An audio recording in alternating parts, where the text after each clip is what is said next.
Okay, and there we go again. We're still on a break. The Occupy Vancouver General Assembly is still going on.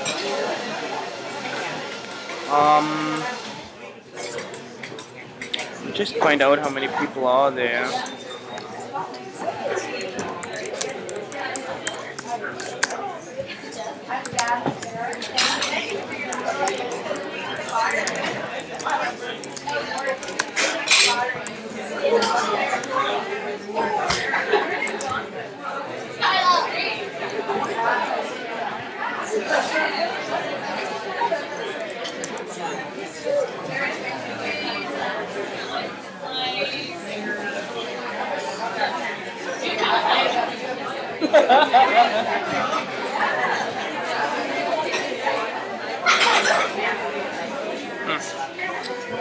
Looks like nobody is paying attention here to me.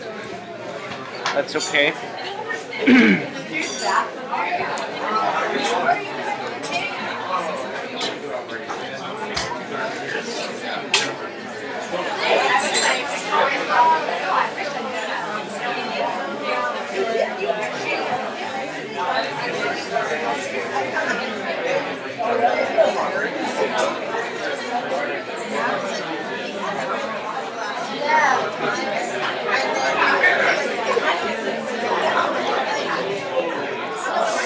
Alright, so we're going to get back underway. So I'm going to invite folks to maybe just put pause to the exciting conversations that they are clearly having.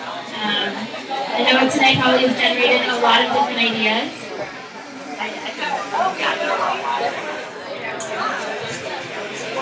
Okay, so we will start.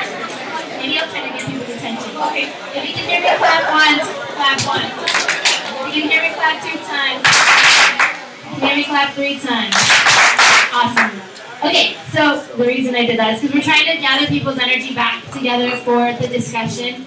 And the first question that we wanted to pose to the community present tonight was, what are some of the common themes and threads that you heard in the stories that were shared tonight by our panel? And anyone who has some reflections on what those might be. Yeah. Build your support network, because without it, you're going nowhere.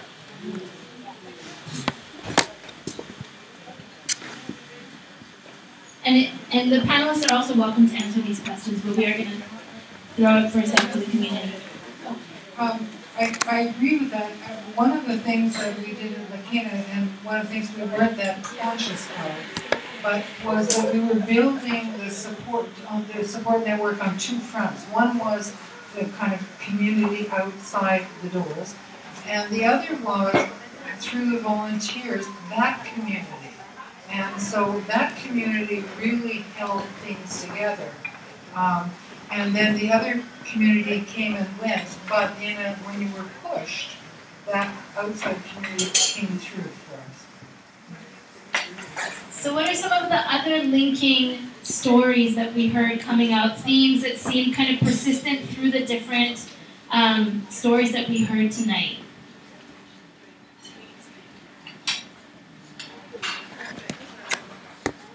You all saw a need and you fixed it.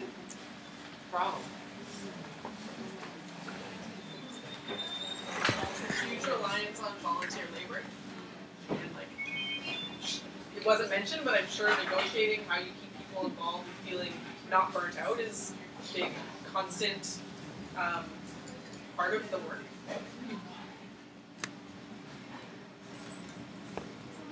Someone in the back of the room there. I was just going to say, the physical space, to me, and going back to the theme, is really important because as much as online activism has its place, I think the physical space is what brings people together, and that's so powerful.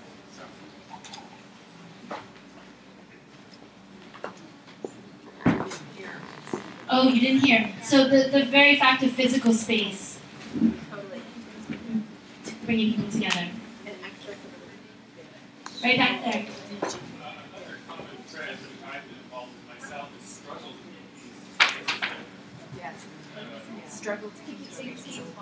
Struggle to keep the spaces open. And the sacrifice of a lot of people who are very close to the project end up making, which is their giving. But it's also like a sacrifice as well, because they have to give up a lot to do that.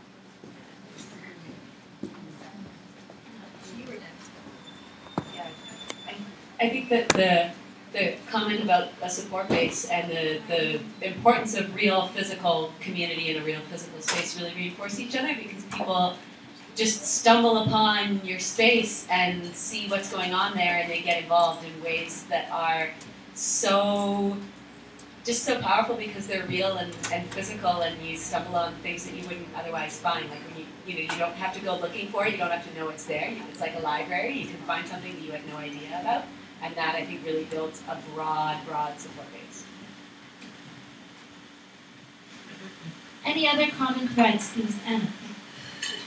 Self-determination and community determination of roles, and how the space is laid out, and accessibility.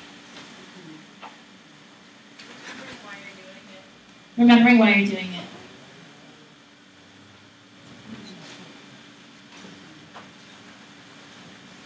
Okay.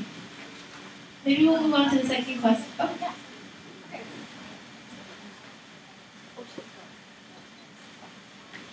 The remembering why you're doing it is kind of interesting, because when we started Lakina, we had very clear reasons why we were doing it, but at some point, I got really interested in being able to make a cappuccino. I thought, I've got really good skills here. I could probably get a job.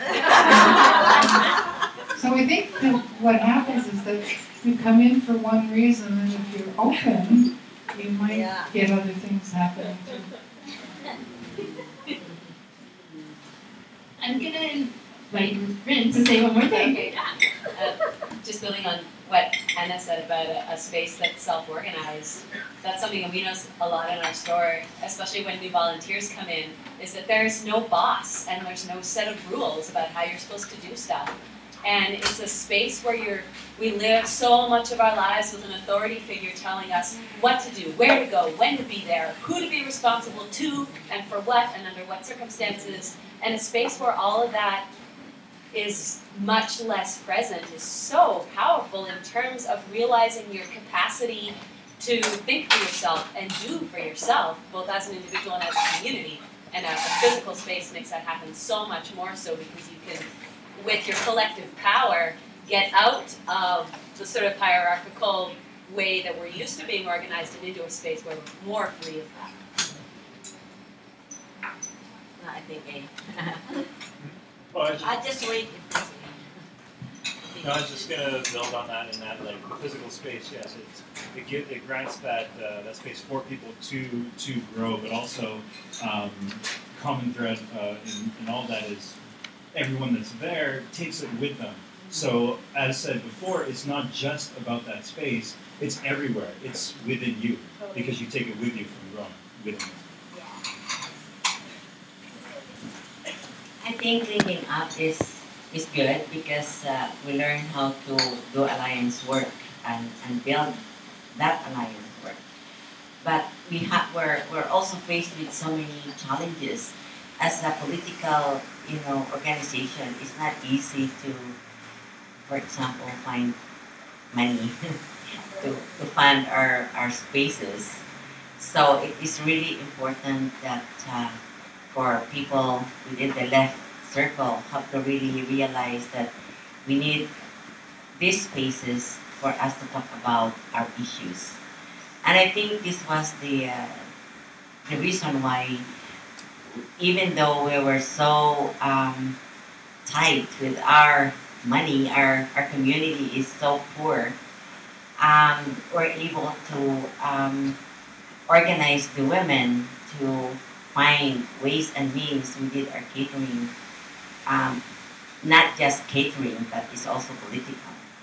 We know that at the end of our table, we have our flyers, we have, some petitions for people to sign up. So it was really very motivating and encouraging for a lot of our volunteers. And I also have to say that volunteering needs to be also politicized. We cannot just continue to call people to come and do the work, because they're run away if there is no politicalization that's happening. So I'm really proud to say that the Kalayaan Center had and will always be producing so many activists. We have touched a lot of our women's lives. They didn't know what women's equality is all about when they first came to the center. So these are really, and they feel safe coming to the center. We've had so many queer members who have come out because of the center. They feel free to talk about their issues. So I think this is something that's really very important for us. It's still not happening how we can actually support one another. And this is something that is very common in the left. We have become quite sectarian among each other. And the only groups that they really know where they're going are the ruling class. So if we are going to learn how to unite with our own classes, I think we'll be able to move forward in a big way. But I think that's something that we need all to learn, being in the left, because until now the left is still not united despite the things that we've seen, in Europe, even here in Canada. I mean, Harper is still, 3 times winner in the election. And what are we doing as left? We're not there. We're losing jobs, and so many things happening in this country. Our healthcare is in crisis. It's time for us to come together and say, here, we have to move forward as left movement. We need to reconceptualize. We need to regroup. We need to talk about our issues.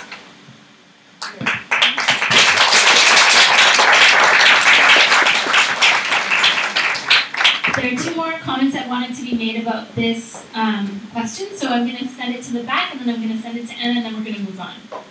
Just really quickly, in the case of Occupy, I thought it was really interesting that they were highly criticized because they were associated with Tent City, and now that the Tent City has been dismantled, they are saying, oh, well, and I've been told, well, Occupy Vancouver, it's Oprah, because they're not occupying their physical space, and obviously that's not the case, but they continue to meet every night, but for people to think that it's over because they aren't taking that space, for which they were criticized, and now the Tent City. And also, I guess just moving forward and choosing the appropriate space in terms of geography within the city and being visible and where you're allowed to meet and whether being paid, have a space or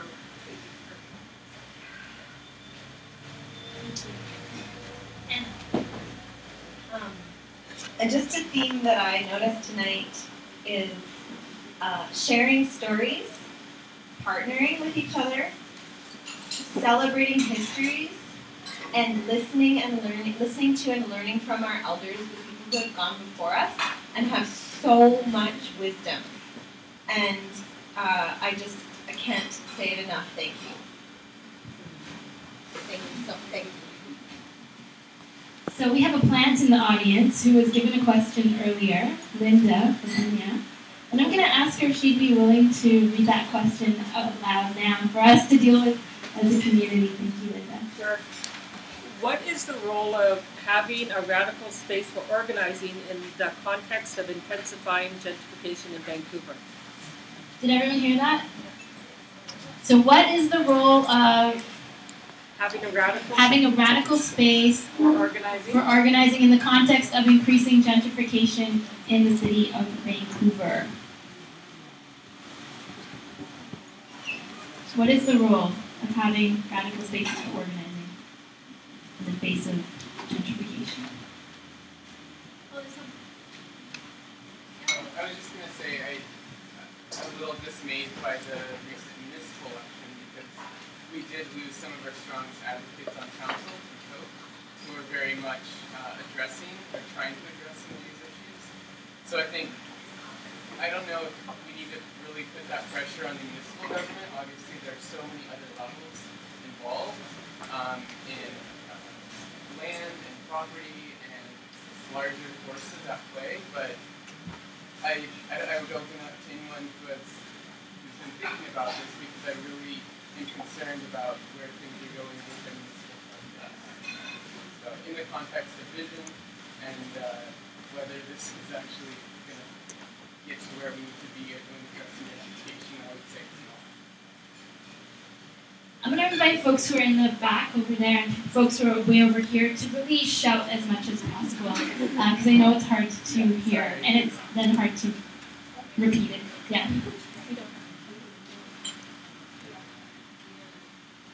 I saw another hand back there, I think. I would say that gentrification isn't just a thing that happens and then you lose the neighborhood. Gentrification is also a process of restructuring neighborhoods. So our project W2 strategically chose a very gentrified, very problematic site, which is the Woodlands development, and worked many years to fight as a radical project using a Trojan horse strategy to secure that space so that we have a 20-year future as a radical space.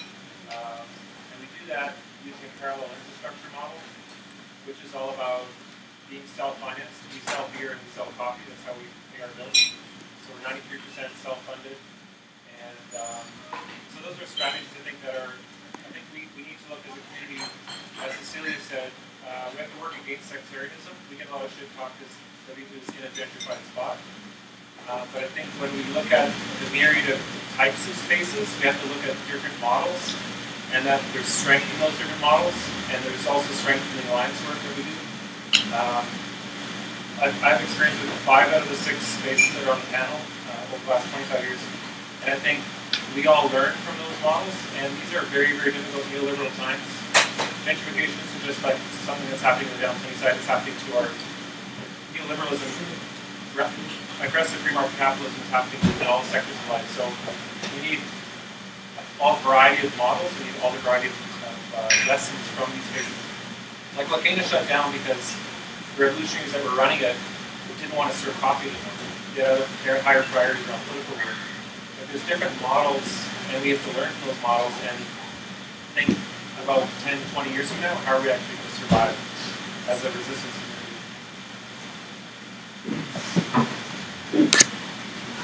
I know that Linda wanted to say something. I'm not sure what Jean was going to say about Carnegie, but part of it is that Carnegie has an organizing group that is a project of the board of Carnegie. So the board at Carnegie is quite progressive, and if any of you worked at Carnegie, I worked at Carnegie years ago, and if any of you have been there or worked at it, you'll see there's kind of a trench mentality there, like it's us against the world. And so the board is quite happy to allow groups to come in and use the space to organize whatever events. And I think that those community centers are places that we don't think of much, where we could actually use those spaces to organize things. And the other thing I wanted to say, and this isn't about Carnegie, but I work with the seniors group now, the Council of Senior Citizens, and it's quite a progressive group. But one of the things that the 87-year-old old-timer told me at one point was that all of her friends were having to leave the east side of Vancouver, not the downtown east side, the east side of Vancouver, because they were old and they couldn't afford to live there anymore. So they were all having to move to Surrey or wherever. And it was very difficult for transportation and very lonely for them. So that in their senior years, they in fact were losing their communities. That's an area that I think young people need to make alliances with older people who are losing their homes and losing their rental spaces or whatever they're in. Sarah. Just to connect with what Erwin was saying about alternative model, and what Linda was saying about using community spaces, an impact of gentrification at large in our world is that those who would already be in line with us around community space and might have resources available, they're being squeezed also. You know, the funding for things like community centers and all of that stuff where I think we have all at some point looked for support and space. I work in a public library. We have very tiny space that's used to the max, and it's free. But there's so much competing for the little space that there is, and gentrification would just bring a greater squeeze on that. And so that's why we need the spectrum of movements, including unoccupied, to demand our right to the space. Thank you. Yes. I think part of the importance of having this radical space and having any more spaces, like we talk about with like Alliance Center and McKenna, all of these things, they all came from a group of people who had these issues and needed the space to have it. And as it grew, you can see how the space had really grown to reflect the issues of the community, the values of the community, the values of the members. And seeing it grow is really a symbol of the movement that's going on. And us being moved out and us losing the space, it's you know, it just shows even more like how much more pressure there is to us to really keep the space and really work for it. Yeah, it's really like a symbolism of the work that we do, of the movement that we have. And we really do need to work together to keep it.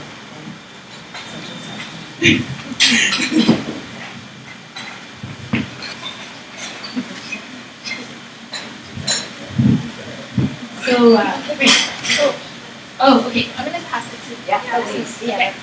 So we'll go. I'm gonna go to you, and then me. I just wanted to point out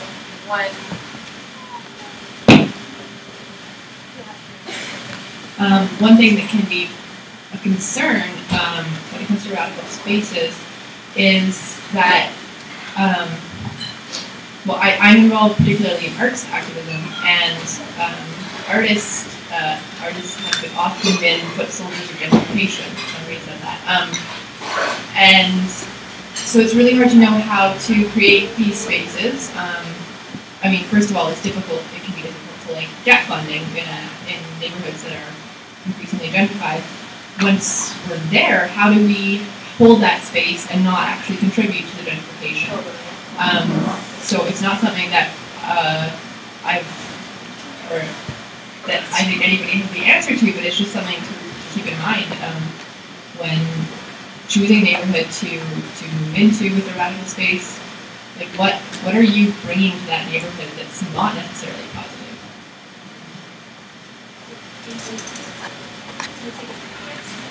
Coming from a cooperative community, cooperative farm project up in the interior, where any part of a radical revolution has to be based around finding home, growing food. From that perspective, in terms of how we can move in a more comprehensive way in our urban centers, in our neighborhoods, I think the Occupy movement and the other radical spaces that we need to start really working on in our communities. It is in each of our neighborhoods where we live, where we can grow food, where we can look after our communities and be strong and resist the kind of gentrification, the kind of in our rural areas, the massive resource, corporate resource exploitation. The only places where I've seen that resistance to be able to withhold those kinds of pressures is when there is really strong, community. One of the examples or inspirations that over the last year that I've been following a lot is in Portland. City Repair, a really, really amazing organization that has, at a neighborhood level, worked with other organizations in the neighborhood, but to really develop these neighborhood by neighborhood community consensus democracy models, where they start with intersection interventions, where they basically come up with the community intersection that they designate their meeting place. They paint a mandala that they develop themselves, and then go and grow from there in terms of covered bus shelters and community bake ovens and solar showers and saunas. So that's the big. I think the really, from my experience of being able to resist the kinds of things radical communities need to pursue is to develop at where we live and where we grow food, where we can support the kind of radicalism we need. We're going to take 3 more comments on this one, so I'm right here, and then I think maybe 2 from the panel. Yeah. Something occurs to me. As the public, we collectively own, in public trust, a set of huge buildings, bigger than libraries, bigger than community centers, with huge gymnasiums, tons of rooms. They're all heated 24 hours a day, usually, and they're all empty, all but 6 hours of the day. I'm talking, of course, about schools. And in East Vancouver, there are 5 almost empty ones, which the Vancouver School Board considered closing last year in a relatively unpopular decision. I have no idea what it would look like. It would be fascinating to occupy part of a school. Thanks. Now we'll take it to our panelists. That's a really good point.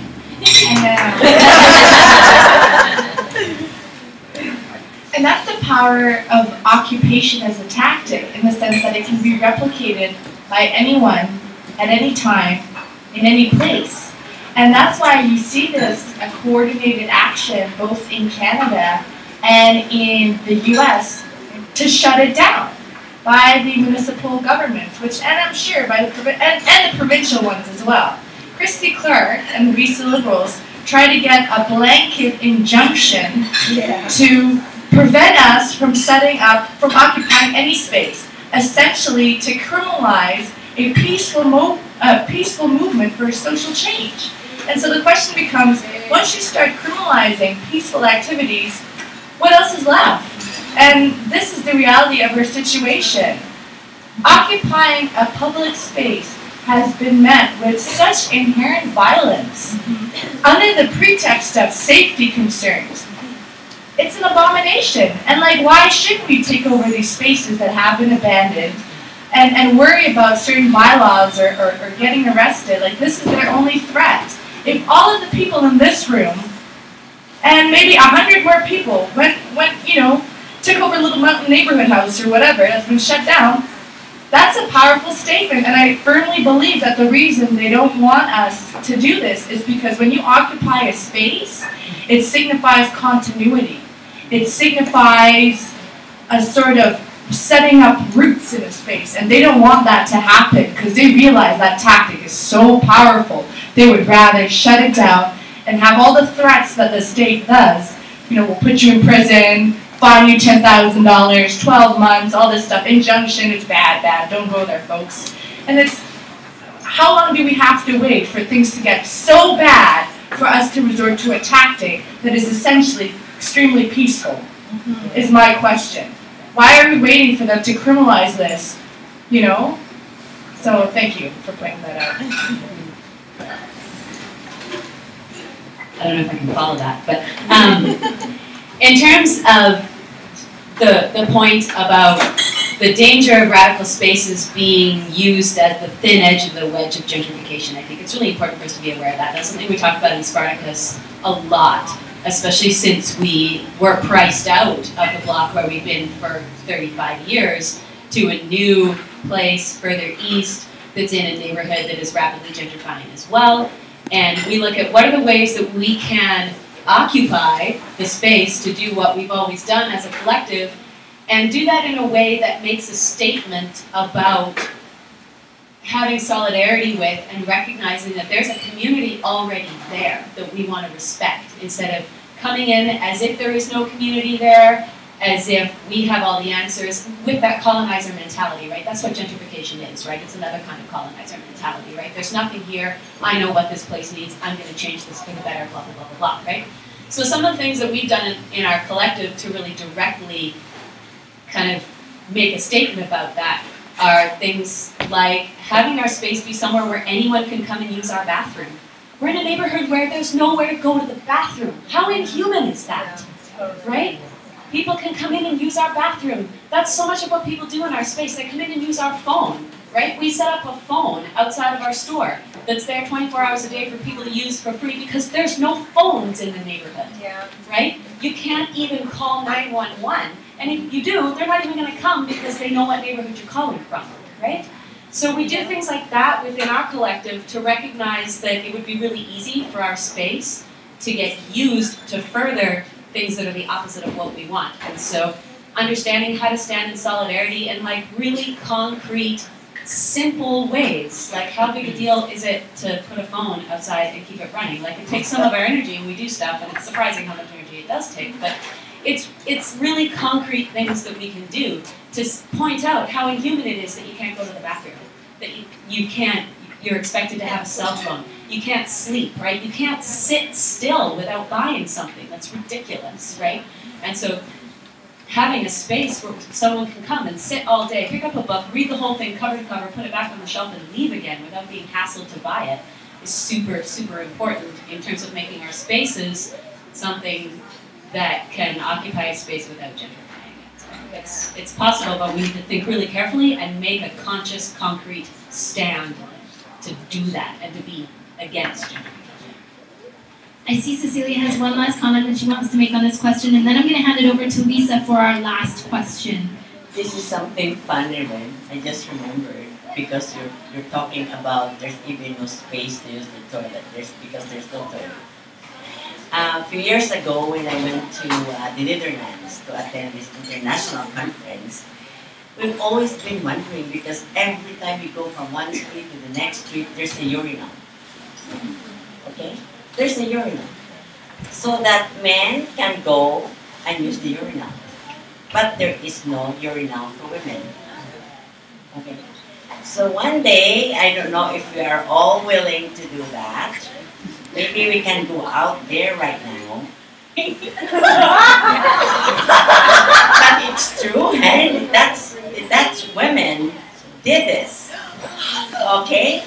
Because there's urinal every time we go. Because it's just a half circle like that. Men get into that urinal and they pee, but no urinal for women. So the Dutch women, they were so radical and went out to the streets one day. They organized among themselves. And at one time, I think it was 4 o'clock in the afternoon, the streets were full of women and they peed in the street. So, my challenge is, I think we're just too modest to do this. Are you up to the challenge? Because there's no toilet, and that's a reality. And it is going to send a big message to the City Hall of Vancouver that we need more toilets in the city of Vancouver. Yeah. And I think it's so nice to do this during summertime when we have a lot of tourists and just do this one afternoon. I bet you they'll be putting toilets. This will be my last, Occupied with urine. Marsha had one last comment that she wanted to make on this question, and then we're going to hand it over to Lisa. Thank you. I just want to first acknowledge that we're here on unceded Coast Salish territory, the land of the Musqueam, Tsleil-Waututh, and Squamish people. I just had a comment on gentrification. I organize and work in the downtown east side. And in terms of this idea of how radicals or radical spaces can avoid being part of gentrification and avoid being complicit in it. And I think I just really want to stress that people have to become active in the fight against gentrification. And this isn't an abstract theoretical debate about, how do we avoid complicity. There are really active struggles against gentrification happening in the downtown east side. And I'd really encourage artists, particularly because artists, as someone said, kind of the foot soldiers of gentrification. We see that quite starkly in the downtown east side. We're surrounded by art studios, wine and cheese nights, totally inaccessible spaces for downtown east side residents. And there is a growing campaign under the banner of Downtown East Side Not for Developers. And next week there's an Occupy Condos action, which is to take back the Pantages. People haven't heard Pantages is the old Pantages Theater, where Mark Williams is trying to build condos. Again, he's trying to draw on the support of artists. There's a lot of artists who are endorsing his campaign. There's also a lot of artists who are standing up and saying, we won't be complicit, we won't participate, we don't care if we get free rent. That free rent isn't a blank check to gentrify the neighborhood. You can't become kind of a Trojan into these kinds of projects. And that are saying no to gentrification on that basis. And so for people who are kind of wondering about how to balance that, I'd really encourage people to get active in that campaign and to really join the neighborhood, because as people have said, this is not a terra nullius. There's people who reside there, there's people who need support, people who need solidarity. And there's an action on Tuesday, and we're going to be occupying Pantages. And occupation is a tactic, it's a really important tactic to reclaim space in the context of the downtown east side for 100% not only social housing, but resident-controlled social housing, because we're seeing a lot of nonprofits really become embedded in the structure of social control. And so this is a really important action, and I'd encourage people to come out at 4 o'clock and really take back space from the developers, because in Vancouver, real estate developers and real estate speculation really are the 1%, right? This idea of who are the 1% who hold political and economic power. They're real estate developers who are looking in the downtown east side to develop kind of the last bastion of cheap real estate. And they're selling it particularly to working people, and to really setting up working people against the downtown east side community, because they're pitching it as affordable home entry ownership. And it's really important for artists and non-housing or nonprofit social housing providers, as well as working people, to say we're going to boycott condos in the downtown east side until no one is homeless, no one is in SROs, and no one is in shelters. And that's a really clear demand, and that really applies to all of us who want to stand in support of that neighborhood. And so I'd really encourage people to come out on Tuesday. That was both kind of a comment and a pitch, sorry. Yeah.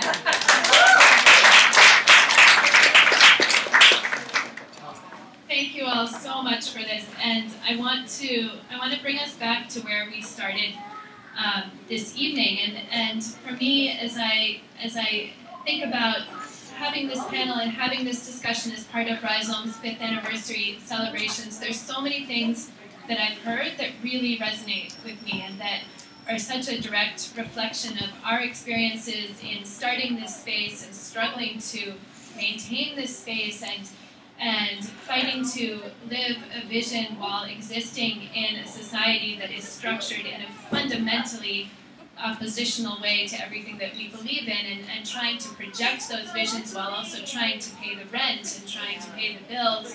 But I've been really, really inspired by all of these examples of how staying true and remembering why you started something is a very powerful act, and while recognizing that those reasons can change and evolve. I think one thing that really resonates also is that there have been moments of crisis that lead to tremendous creativity. And I feel for us, in this moment in our development, 6 months ago, we put out a call to the community and said, this space will not continue to exist if something doesn't change. And we have been building a network and reaching out and asking for support, and that kind of crisis has led to collaborations and growth and creativity that is just beyond anything that we could have imagined. And I've heard similar stories here and take a tremendous amount of strength from that. So for us, as we think about moving into the next stage of Rhizome, recommitting to making this an accessible space, recommitting to holding this space for radical work to happen, recommitting to recognizing each other's humanity and realizing that seeing each other, I think, is in and of itself a very radical act, as has been said, that seeing each other as more than a financial transaction, as something that transcends a financial transaction, as something that erases a financial transaction, that is a radical act. So my question for all of you is, what do you think that Rhizome can learn from all that we have heard? I really want to, and I'm scribbling down all these things that I'm learning as I'm hearing all of this.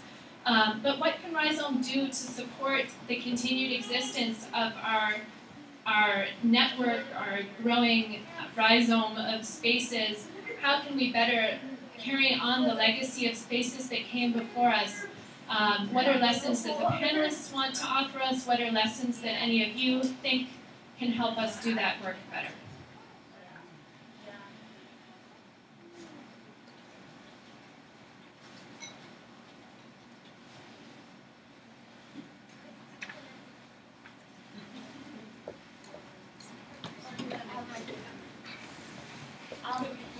So the question that Lisa posed made me think about, well, what has made the OC successful? We just celebrated our 5 years in the Fraser Broadway area, and I think one of the lessons that I've learned as an organizer is really the work that comes out of the OC is what keeps us there.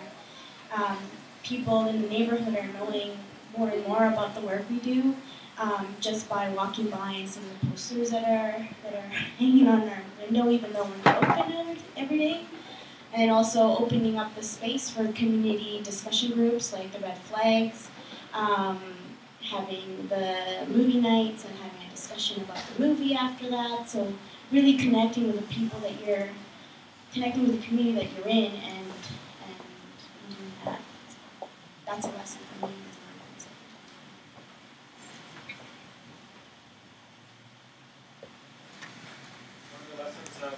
That we took out of La Cana and applied it to W2 was that La Cana could have bought the property for $300,000 and never did, and was subject to raising rent every month. It was such a burden for the collective area to raise that rent, and that's one reason why we tactically organized W2 with the 20-year lease of public property.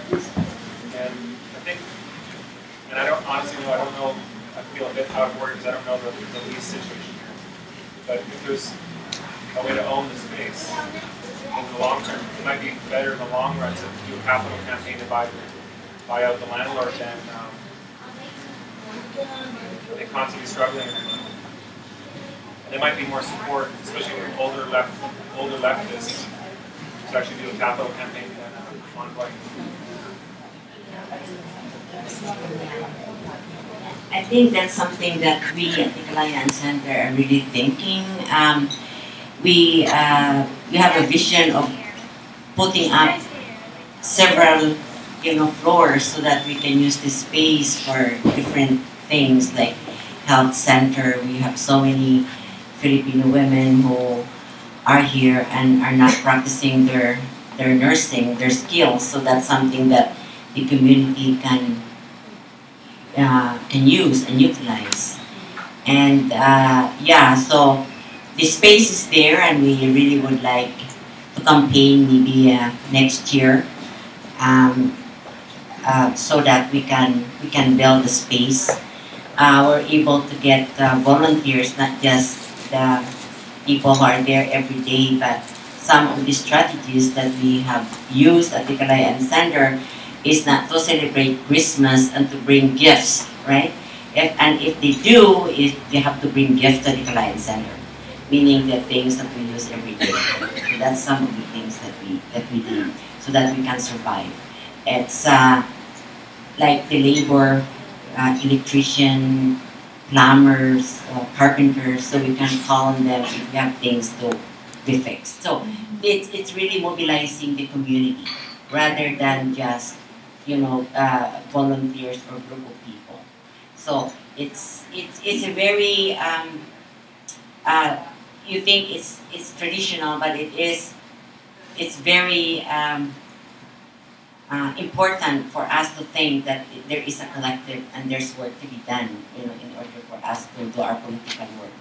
I was just really, when I came back, I saw Oppenheimer Park. It's now beautiful, right? They put up new,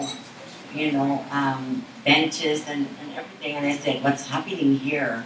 Because I was away now, been away for like 6 years. And we know that gentrification is coming to the downtown east side. And I remember we were choked when I saw Starbucks at the very end of Denver and Powell. I saw and I knew that the gentrification is coming on our side, part of downtown east side. And then even before that, when we approached the city of Vancouver, we were told by the bureaucrats that you cannot have your center here because it's not safe for you. It's not safe for your women. And I said, hey, I know where I come from. And I think there's really no safe spaces for us. So I said, if that is your concern, no. That's your concern, not our concern. So we want to stay and we want to build our center here. And we did, and Vancouver is still supporting us. I mean, really, and that's, I think, something that we need to push to make them understand that we're not leaving and the space is important for us. And as marginalized community, we need it. I said, you are using our skills and talents, and we're just asking compensation. So I think it's really important to continue to that. It's very symbolic, the 451 Powell, and we don't want to lose that space. We don't want to lose that. Everyone is welcome. Everyone was welcome during that time when we had the space. Everybody comes. If you don't have any space for your meeting, come. Filipinos and non-Filipinos. So, it's something that we, as I think the left movement, need to continue to support. Hi, Erwin. I know you're supporting us. You're friends in the Philippine Museum. And so I think it's nice. I think it's that there is still this something remaining in Vancouver that we need to think about. I started my activism really here in Vancouver, and that's something I cannot, see the things, going for the communities. We need to fight. We need to fight. Lakina and Jin Swanson and all these people, before it was so much fun, marching in the city of Vancouver. We have to bring that back. Speaking of bringing it back, so just to repeat Lisa's question, how can rhizome support and learn from other radical spaces? So what are some of the most salient lessons that we want to take out of tonight and kind of ensure that rhizome leaves with? And that can also be experiences that you have from your own work that haven't been mentioned here tonight. I think one really important thing, which is really obvious, is that it just stays open. Because it's already a hub for so many people already. People know that this is a good place to come. So just by staying open, it's a statement there. Like just by holding the state and making sure you come by and drink coffee and stay here, you're keeping the space open so it can have connections with other people. So it's kind of seems stupid to state, but it's a really good place to start. Something that I think like a lot of women here have spoken about, and it seems like Rhizome does with so many of its events, is really reach out to diverse different groups and act as a connector. And I guess what I would say is that seems to be such a huge strength. And I would encourage to also reach out to groups that aren't necessarily overtly politicized, because I think that coming here provides a whole awareness of ways that people can get involved and who might not have that label of like the left or radical or whatever, but I think it speaks to the idea that there's a lot of fracturing amongst people who actually have really common values. So. I don't know if just follow up on what can Rhizome Cafe do at this stage. I think let's face it, we are at war. I mean, let's not mince any words here. I mean, they have been doing it to us. We back 20 years ago, there were several community groups. Where are they right now?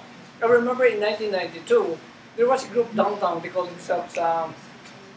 It's a collision of several community organizations right here in downtown society. And right now, looking back, only the Philippine Women's Center or the Kalayaan Center is left of those different community organizations. So the whole question, even Lakina was there. The whole question right now is, yes, we can always do battle, but how do we sustain it? And this is where we have to ask Rhizome Cafe, can we sustain it in another next 5 years? If we don't have that vision, because right now we're talking about tactics, and tactics is an everyday thing, that we have that vision, because the enemies out there, they have a long-term vision. You have this whole globalization thing, and it's coming to us. This is simply, what we are experiencing here is simply a local expression of that we call neoliberal globalization of the States. But we are responding on a tactical basis on a day-to-day. If we don't have that long-term vision, then we're not going to win. Because this is a lifetime, a long-term protracted struggle. I mean, when we started out the Kalayaan Center way back 20 years ago, we know that it's not going to stay only in Vancouver. There's Filipinos all over Canada, and it's growing. We started out as a support and solidarity movement for the Philippines. Over a period of time, we said, no, the struggle is right here in Canada. So we started, no, we are going to stay here in Canada. We are part of this society. We are part of this polity, and the struggle is right here. So while we continue our support and solidarity movement, we concentrated that we are part of the revolutionary movement here, and this is where our struggle is. We have that vision, and we continue with that. So we started organizing in Toronto, we started organizing in Montreal, and we have those groups right now. We have become a national organization. Cecilia is there with the National Alliance of Filipino Women in Canada, and we have just launched the Congress of Filipino Canadians, because we see that this is going to be a lifetime struggle. 5 years from now, where will most of us be? We'll be looking for jobs in this particular society under this same system, and we'll be eaten by the system.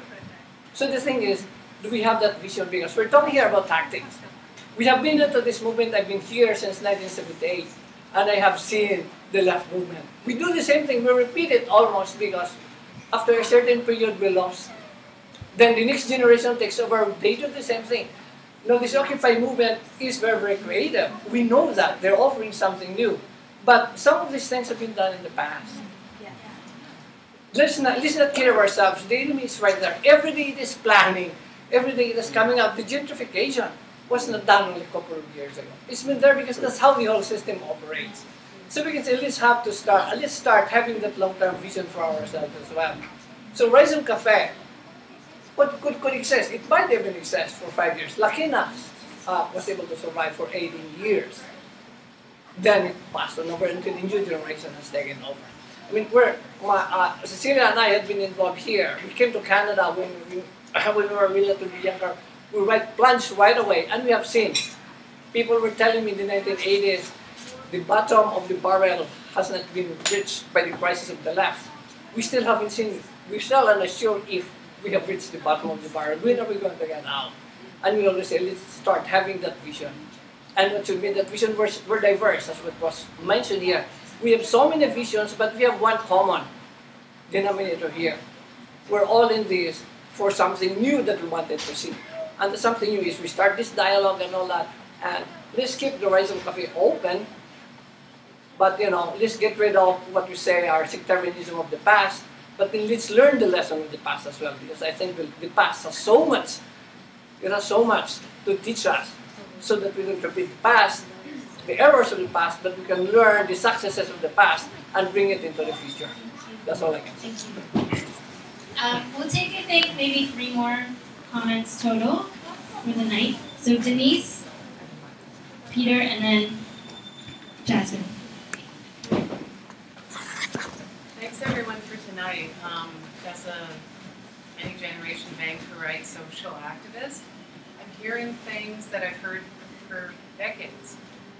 There's half a dozen organizations paying individual rent. Why don't we collectively get a space that rhizome does the kitchen in collaboration with others?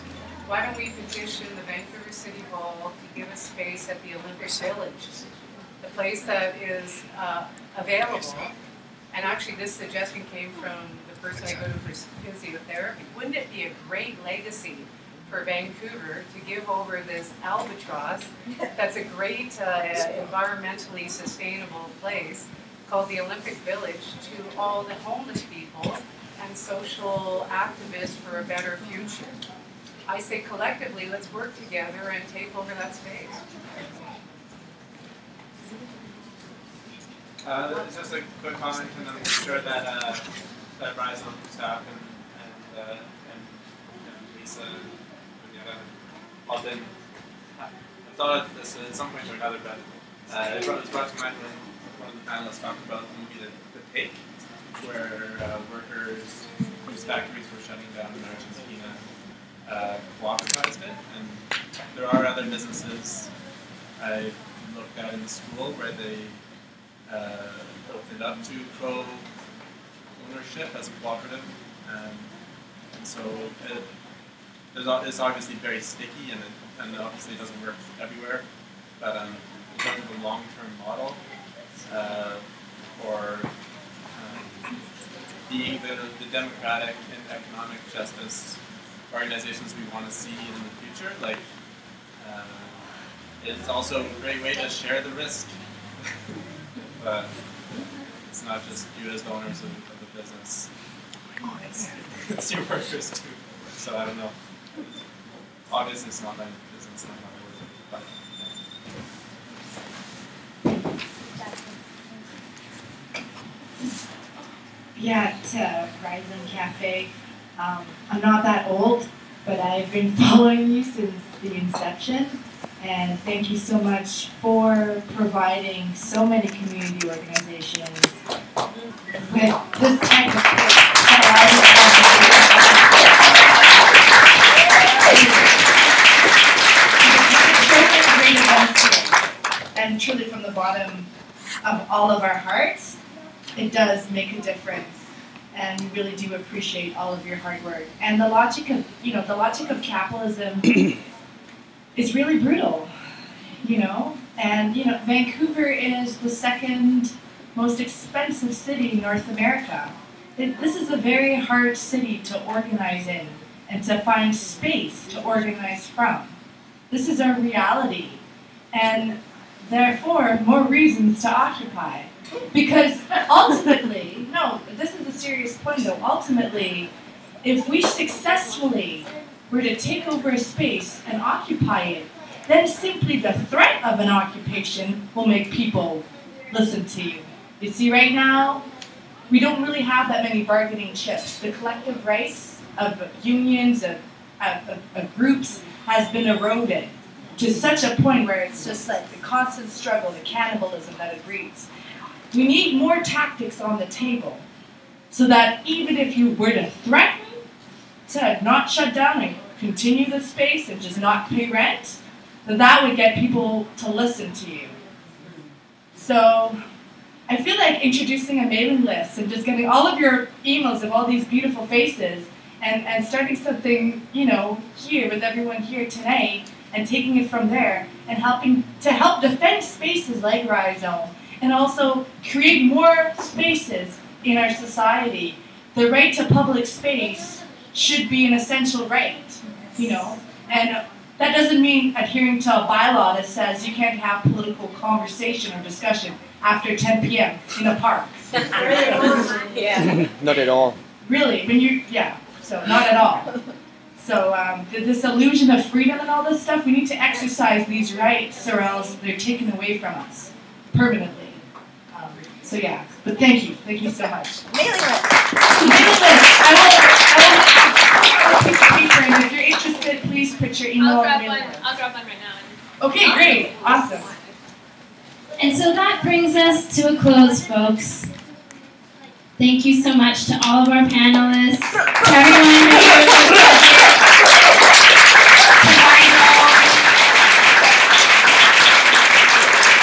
I'll make a final plug that one of the ways that you can participate in making sure that Rhizome survives this crisis that we're currently in, all of us, economically, is by becoming a friend of Rhizome. You can do that tonight by contributing $1 to $1 bajillion, whatever you have available to you and whatever you feel compelled to give. You can become a one-time donor, you can be a monthly donor.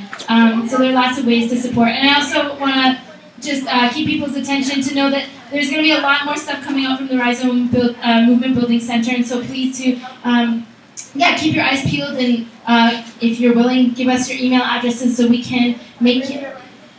Oh, we're going to bring it to the front here, maybe? What are we bringing? Bring the list here. We'll bring the list to the front, and then we can keep you tuned to everything that we are planning to do. Thank you for all the wisdom that everybody brought into the space tonight. What an amazingly, incredibly inspiring discussion. So much history, so much present, so much future. So thank you all. Take care.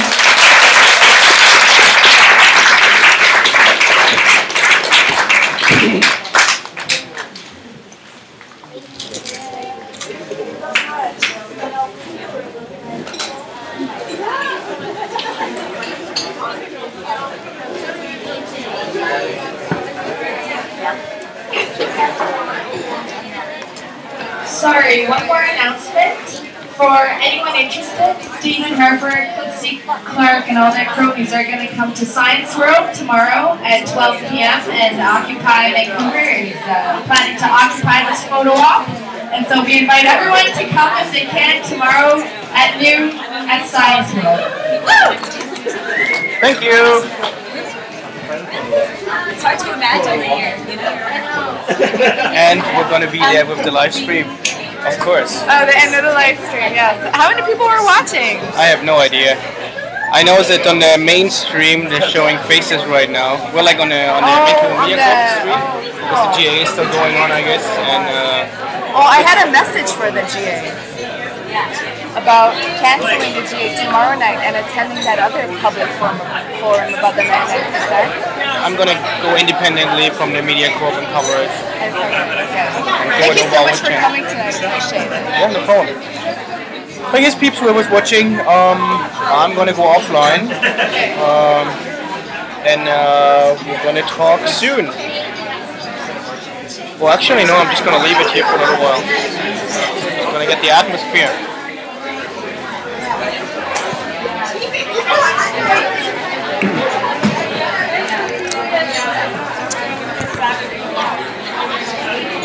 Yay, some revolutionaries here.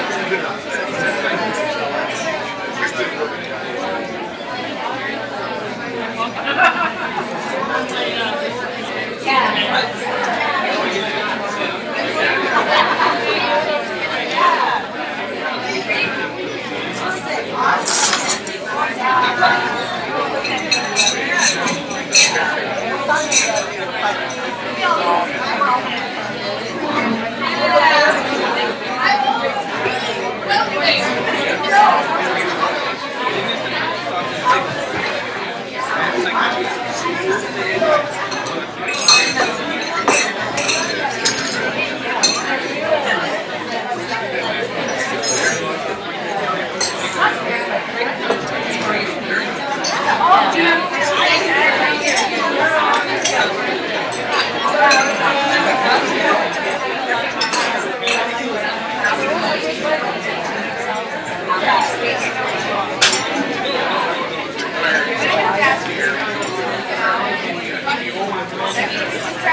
I didn't see it.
Still the same face over there on the Occupy Vancouver channel.